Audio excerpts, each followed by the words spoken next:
सत्यप्र महांती विजु छात्र जनता दल सभापति आठगड़। आज आमर देखो एफएम कॉलेज जो अघटन घटनाटा घटी आमर भौणी सौम्याश्री 3 दिन युद्ध सहित संग्राम कर हारी जाइए। आमे से परिप्रेक्षी आम आज महिला महाविद्यालय गोपबंधु महिला विद्यालय श्रद्धांजलि सभा करूँ। सहित आज आम कैंडल शोभा यात्रा होची माँ बाउदी माँ पाखु आम हनुमान मंदिर प्रांगण जागे।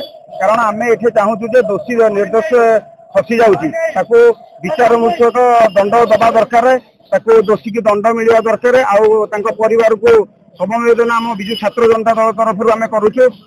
भगवान सी सौम्याश्री जोटी था भले रहे कारण से नारी की नहीं जो सरकार मिछ प्रलंबना देखे नारी मानक बर्तमान छात्र मानक संग्राम कर छात्र मानक बर्तमान विरोध में ये करुच्ची छात्र मानक न्याय मिलूनी।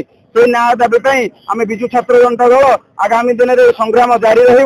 सौम्याश्री भौणी के जो पर्यंत न्याय न मिली आम से पर्यंत जाए ये संग्राम जारी करूँ। जो पर्यंत सी ए संग्राम हारी सत किंतु सब दिन आम मन भर रही जाइए। किंतु विजु जनता दल आठगड़ विजु छात्र जनता दल समस्त सामूहिक संगठन सौम्याश्री भौणी आगामी दिन में तीव्र आंदोलन नहीं आठगड़ विजु छात्र जनता दल बाहर।